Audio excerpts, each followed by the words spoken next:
Siguro tauhan yun ng girlfriend mo, no? Eh, wala naman akong nalalaman sa mga nakita mo eh. Anong wala?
Teresa, bakit?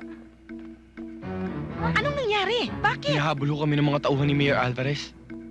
Ganun ba? O sige, akong bahala sa inyo. Tayo na. Oh, halik kayo.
Nasa ka? Pakita ka ka.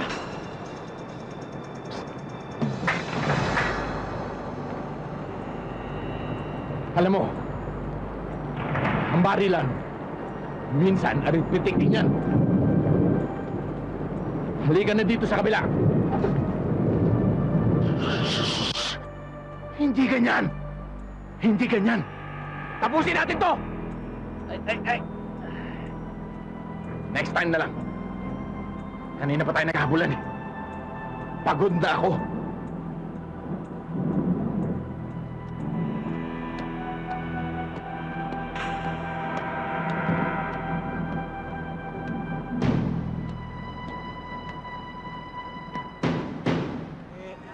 Bakit ho ba alam niyo mga pasikot-sikot sa buhay ni Salazar? Alam niyo, si Salazar at ang aking anak ay magkaibigan para silang magkapatid. Bigla na lamang namatay ang aking anak sa hindi malamang dahilan. Hanggang ngayon ba, meron pa kayong koneksyon kay Salazar?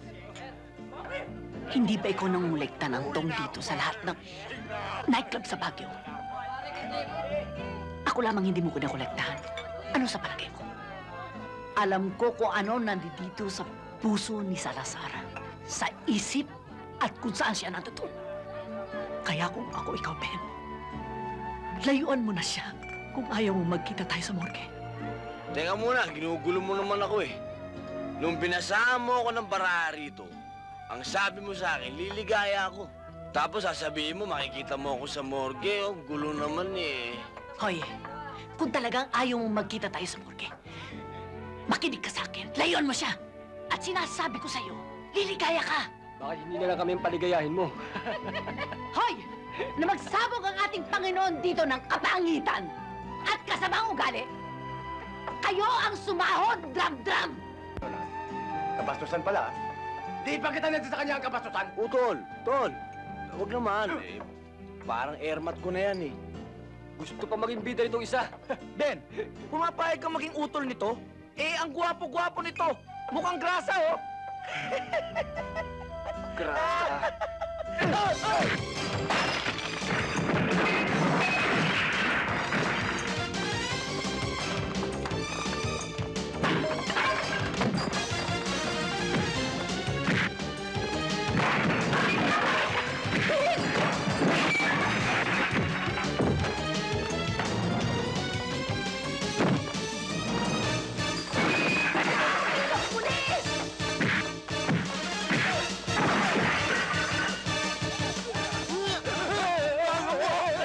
Mamamatay mo na yan!